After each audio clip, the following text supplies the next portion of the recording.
যান, কোথাও ত্রিপলের নিচে মানুষ থাকছে, ধীরে ধীরে ধীরে ধীরে আপনার পরিবারের কাছে, আপনার পাড়ায় দেখবেন আপনি হঠাৎ করে একটা মানুষ, হিন্দি বলা মানুষ, বাংলা অন্য টানে বলা মানুষ, তারা কিন্তু দেখবেন ছাতু বিক্রি করছে, মেয়েদের ওড়না বিক্রি করছে, চুড়ি বিক্রি করছে। তাহলে আপনাদের কি কোনোদিন ইচ্ছে করে না যে এরা কারা, এদের আধার কার্ডটা কি আছে, এদের বাড়ি কোথায়? আপনারা জিজ্ঞাসা করুন।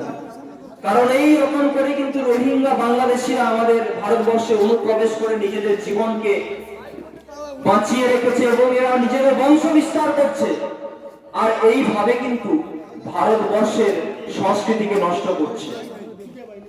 যখন ভারতের সঙ্গে বাংলাদেশের ক্রিকেট খেলা হয়, আপনারা দেখবেন, আমি কোন মুসলিম ভাইয়েদের ছোট করছি না, অনেক মুসলিম ভাইয়েরা আছে দেশপ্রেমী, কিন্তু দুঃখজনক বিষয় এটাই যে যখন ভারতের সঙ্গে বাংলাদেশের খেলা হয়,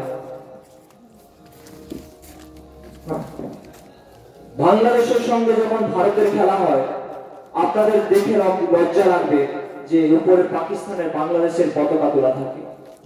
তাহলে ভারতবর্ষে পাকিস্তানের পতাকা উঠছে, ভারতবর্ষে বাংলাদেশের পতাকা উঠছে, তার জন্য দায়ী আমরা। তারও কারণ হচ্ছে, কারণ হিন্দুর বিরুদ্ধে কেউ কিছু বললে আমরা একত্রিত নই। আজকে ভারত মায়ের পূজা হচ্ছে, কিন্তু ভারতবাসী এখন নির্লজ্জ, কেউ নিজের নেশাটাকেও কন্ট্রোল করতে পারছেন না। আমরা হতভাগ্য নির্লজ্জ ভারতবাসী।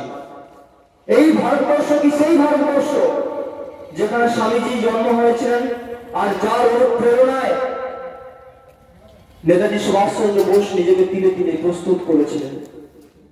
এই ভারতবর্ষ সেই ভারতবর্ষ হতে পারে না।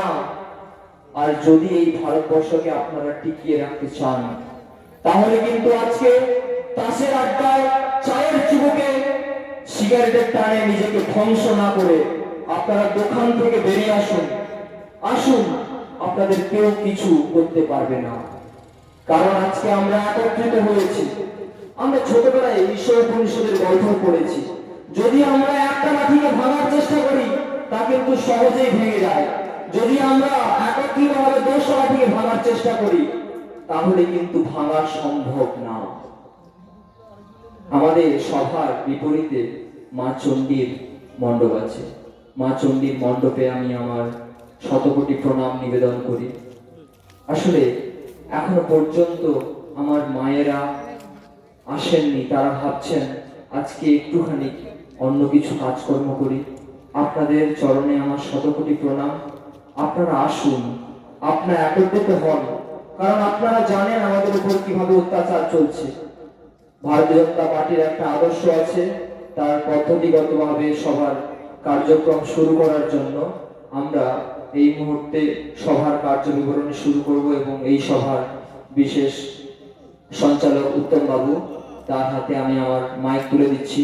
তার আগে ভারত মাতা কি, ভারত মাতা কি, জয় শ্রী রাম, জয় শ্রী রাম, জয় শ্রী রাম, জয় হিন্দ, জয় হিন্দ, জয় হিন্দ, ভারতীয় জনতা পার্টি কি জয়, ভারতীয় জনতা পার্টি কি জয়, ভারতীয় জনতা পার্টি কি জয়, বন্দে মাতরম, বন্দে মাতরম, বন্দে ভারতম। বন্দে ভাতরম।